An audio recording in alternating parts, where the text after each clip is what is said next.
안녕하세요. 6학년 1학기 사회 1단원, 소단원, 2단원 세 번째 시간입니다. 교과서는 43쪽을 펴세요. 자, 오늘은 민주적 의사결정 원리에는 어떤 것이 있는지 알아볼 건데요. 민주적 의사결정을 도대체 어떤 원리에 입각해서 하는지 그걸 알아볼게요. 지난 시간에는 학급회의였는데요. 이번에는 지역주민 시위래요. 지역주민들이 시위하는 모습을 보고 선생님께 무슨 일이 있는지 여쭤보았다. 선생님께서는 시청에서 지역주민들의 동의 없이 우리 지역에 쓰레기 매립장을 건설하려고 해서 주민들이 반대하고 있다고 말씀해 주셨다. 시청과 주민들의 대립 상황이죠. 지금 시청에서는 주민한테 말도 없이 쓰레기 매립장을 건설한다고 했고, 주민들은 쓰레기 매립장에 대해서 부정적인 생각을 갖고 있기 때문에 반대하는 상황이에요. 자, 이런 상황에서 만약에 지역 주민들 동의 없이 결국 건설을 해버린다면 어떤 문제가 생길까요? 네, 법적으로 아마 공방이 일어나지 않을까 싶은데요. 주민들이 충분히 항의할 만한 상황이죠. 직접 살고 있는 건 그 주민들이니까요. 다음 페이지 넘겨볼까요?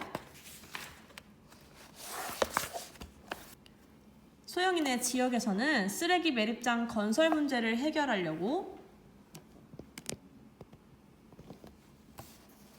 주민회의를 열었다. 주민회의에는 주민 대표와 시장, 시청 공무원, 시의회 의원이 참석해 이 문제를 어떻게 해결하면 좋을지 논의했다. 자, 누구누구가 참여했나요? 네, 주민 대표 우선, 그 다음 시장, 시청 공무원, 시의회 의원. 주민 대표는 반대 의견, 시장, 시청 공무원, 시의회 의원은 찬성 의견이겠죠? 이분들은 지역의 대표들이라고 할 수 있는데요. 지역 대표들이 과연 문제를 어떻게 해결했는지 한번 봅시다. 자, 먼저 시청 공무원분이에요.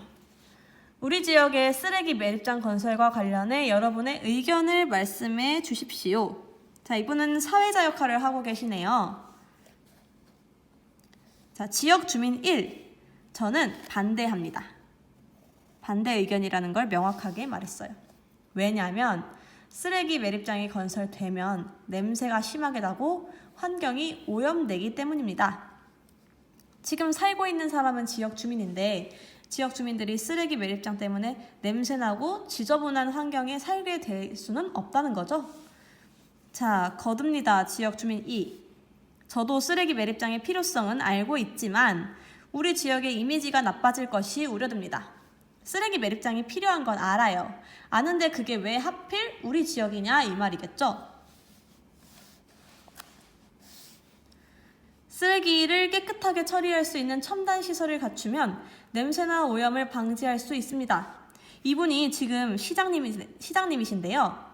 누구한테 얘기하는 것 같은가요? 네, 지역 주민 1한테 말씀하시는 것 같아요. 약간 냄새나고 환경이 오염돼요 라고 했을 때 근데 만약에 쓰레기 깨끗하게 처리할 수 있는 첨단 시설만 있으면 그렇게 냄새 안 나고요. 오염도 충분히 방지할 수 있어요. 라고 해결책을 말해주는 거죠. 그 다음, 제가 설문조사한 결과 우리 지역에 부족한 시설이 많았습니다. 쓰레기 매립장을 만드는 것과 함께 우리 주민들에게 필요한 것을 만들면 어떨까요? 지금 살짝 뒤로 물러나서 지역 주민들이 좋아할 만한 제안을 함께 하고 있어요. 그러니까 협의를 하고자 하는 거죠. 이 시의원님은. 우리 지역에 부족한 시설이 많았는데 쓰레기 매립장 만드는 대신 그 필요한 거 같이 만들어줄게. 어때? 라고 물어보는 거죠. 그때 지역 주민 3이 저도 그 의견에 동의합니다. 우리 지역에는 사람들이 편히 쉴 수 있는 공원이 없습니다.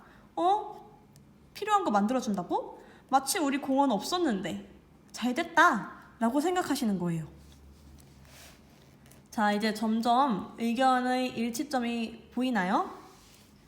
그렇다면 이때다 싶죠. 지금 쓰레기 매립장과 함께 지역 주민들이 편히 쉴 수 있는 공원을 만들어 드리겠습니다. 오케이, 쓰레기 매립장 짓는 대신에 너네한테 공원 지어줄게 그럼 쓰레기 매립장 지어도 되는 거야? 라고 물어보고 있는 거예요. 자, 시청 공무원 사회자분이 이제 어느 정도 타협점을 찾은 것 같습니다. 쓰레기 매립장 건설과 함께 공원을 만드는 것에 동의하십니까? 물었을 때 거짓말같이 지역 주민 4분이 다 동의하셨어요. 주민회의에서 결국 대표자들이 대화와 토론, 어떻게 보면 아까 찬성, 반대 의견이 있었으니까 토론을 거쳐서 양보와 타협으로 문제를 해결했습니다. 시장과 시청 쪽에서는 양보한 점이 어떤 점일까요? 네, 쓰레기 매립장에 플러스 공원 지어주는 거. 그 정도로 양보를 한 거고, 지역 주민들은 어떤 점을 양보했을까요? 그치, 혹시 냄새 나거나 우리 지역 이미지 나빠질 수도 있지만 그래도 쓰레기 매립장 꼭 필요한 시설이니까 공원 지어주면 그냥 지을 수 있게 해드릴게요 하고 서로 양보한 거예요. 그래서 결국 문제가 해결이 됐습니다.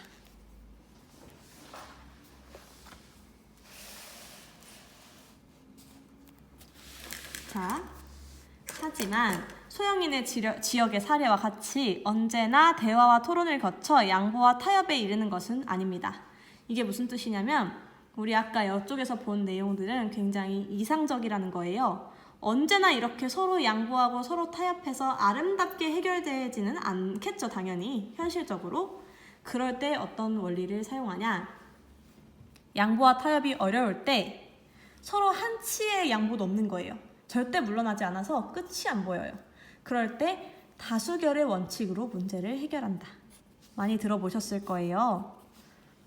다수결의 원칙이란 다수의 의견이 소수의 의견보다 합리적일 것이라고 가정하고, 가정이라는 것은 그렇게 친다는 거예요. 다수니까 소수보다는 합리적이겠지? 라고 생각하고 다수의 의견을 채택하는 방법입니다. 사람들은 다수결의 원칙에 따라 쉽고 빠르게, 장점이라고 할 수 있겠죠? 문제를 해결하지만 소수의 의견도 존중해야 된다. 왜냐하면 다수 의견이라고 항상 맞는 건 아니거든요. 그리고 소수의 의견을 존중하는 까닭은 다수가 요즘 갑질이라고 하죠. 횡포를 부릴 수 있어요. 쪽수로 밀어붙여서 다수의 횡포를 막기 위해서 소수의 의견을 존중해야 되고요. 플러스 언제나 가정한 것 뿐이기 때문에 항상 다수가 옳지는 않아요. 않을 수도 있어요.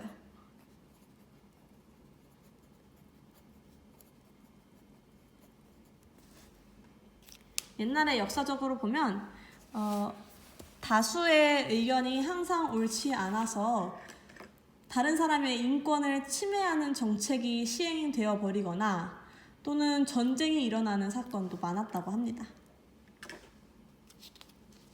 그래서 다수와 소수의 의견이 둘 다 토론의 과정에서 동등하게 다른 사람을 설득할 기회를 줘야 돼요. 다수가 많다고 해서 소수를 누르고 무시하면 안 된다는 거예요. 대신 소수도 다수결로 의견이 결정이 됐으면 그 많은 사람들의 의견이니까 따를 수 있어야 되겠죠? 우리 학교에서도 다수결 원칙은 정말 많이 사용되는데요. 어떤 대표적인 사례들이 있는지 볼게요. 일상생활 속에서 집에서 밥 먹다가 오늘 어디로 놀러 갈지 다수결로 정해볼까? 좋아요. 이래서 더 많은 사람이 손든 곳으로 놀러 가는 거예요. 또는 우리 친구들끼리 뭐 한 3명, 5명 이렇게 홀수로 있었는데 우리 오늘 점심 뭐 먹을까? 떡볶이 먹을까? 치킨 먹을까? 아니면 김밥 먹을까? 했을 때 그럼 안 정해지니까 떡볶이 먹고 싶은 사람 손들어, 김밥 먹고 싶은 사람 손들어 해서 제일 많이 손든 사람이 말한 메뉴를 먹는 거. 이런 것도 다 다수결의 원칙이죠. 또 대표적인 거로 선거는 다 다수결이에요. 그쵸?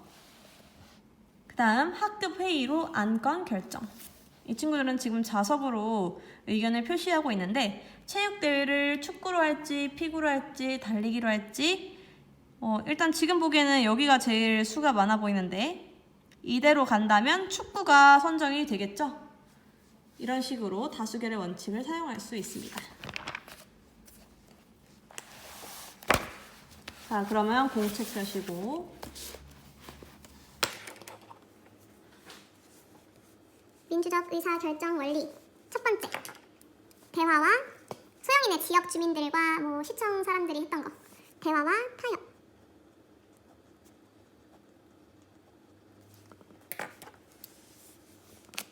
대화와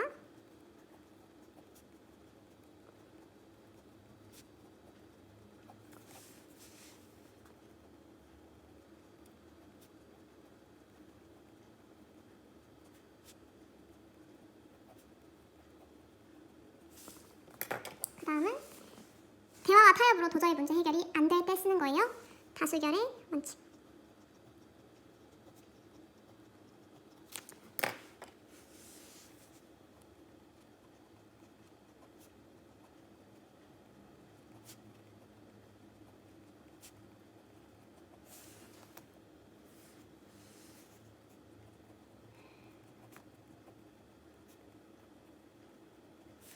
또 장점은 쉽고 빠르게